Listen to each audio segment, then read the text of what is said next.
Hey guys, it's Got Bars here, the self-proclaimed hip-hop historian, and this is the 251st episode of my series, where I grab a vinyl from my collection, talk about why I love it, what influence it has, and what its place is in the grand scheme of hip-hop.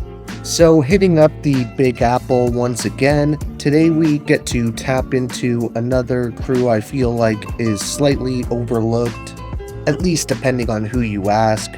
The group I'm referencing is Jamaica Queen's own Lost Boyz, which was an aggressive, in-your-face, boom-bap posse comprised of Mr. Cheeks, Freaky Ta, Pretty Lou, and DJ Spig Nice, who together released a number of quality projects, but the most notable of the bunch was definitely their 1995 debut, Legal Drug Money. These guys didn't seem to have the longest time in the spotlight, but they did have some notable moments pretty much right out of the gate following the release of their debut single, Lifestyles of the Rich and Shameless. Another track from Legal Drug Money that arguably saw even more success was the song Renee, which actually appeared as a single on the soundtrack for Don't Be a Menace to South Central while drinking your juice in the hood. And that, in turn, helped the track break through into the top 40 on the Hot 100 charts. In fact, the Lost Boyz breakout album here actually had 5 top 100 hits. After all that success gained by their debut, LB would go on to release more quality music, like their 1997 sophomore effort, Love, Peace, and Nappiness. There's still plenty of highlights on the LP following that one, which was 1999's LB for Life, but there's definitely a damper put on that project due to original member Freaky Ta being murdered on March 25th, just 5 days before I was born actually. Their third album would still feature a number of pre-recorded verses from the deceased legend, but it's safe to say that the remaining members of Lost Boyz were understandably never the same after their close friend and musical collaborator passed.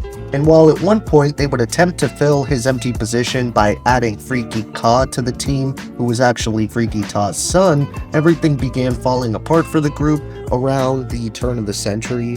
After the lackluster reception of LB for Life, Mr. Cheeks would end up leaving Lost Boyz to embark on his solo career, which honestly didn't turn out that bad for him, especially when compared to most other rappers who try to split apart from their original group to find solo success. He not only had some pretty memorable features, like his appearance on Lil' Kim's 2003 single, The Jump Off, but he had a pretty sizable hit himself with Lights, Camera, Action, which led up to his 2001 solo debut, John P. Kelly, and featured P.D. Pablo, Missy Elliott, and arguably the greatest rapper to ever live, Diddy.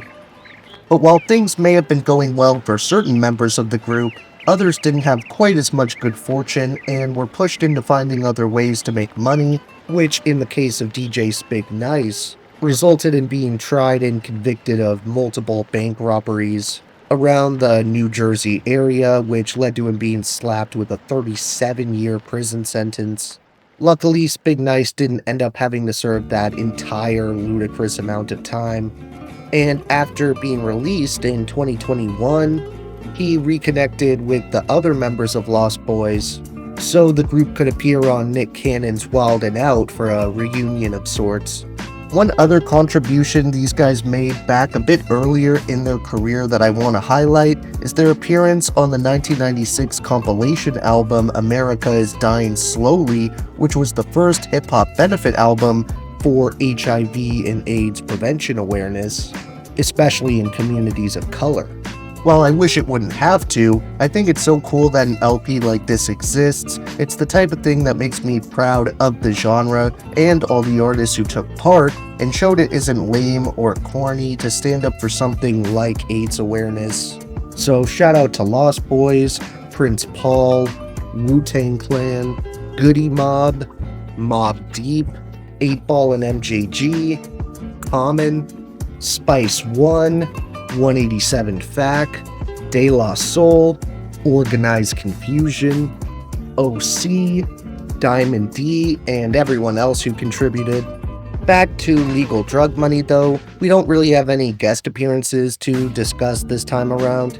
So I'll just get to the instrumentals, and the grimy, hard-hitting boom bap production here is handled by the likes of Big Dex, Butt Naked, Tim Dog, Dwarf the Black Prince, Easy Mo B, Mr. Cheeks, Mr. Sex, Pete Rock, and interestingly enough, Big L.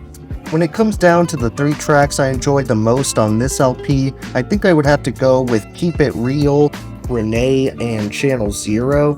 Then with my honorable mentions, I still want to shout out killer songs like The Yearn, Music Makes Me High, Jeeps, Lex Coupes, Beamers and Benz, Alright, Is This Depart, The Game, the title track, and Lifestyles of the Rich and Shameless. Thank you for watching my 251st video. Next time we're coming back over to California to cover a must-listen out of the Project Load camp. So keep an eye out for that one, and if you enjoyed, be sure to like, subscribe, and let me know what moments have the most replay value for you off of this classic 90s LP. Don't forget to have a great day, and I'll see you next time. Okay, alright.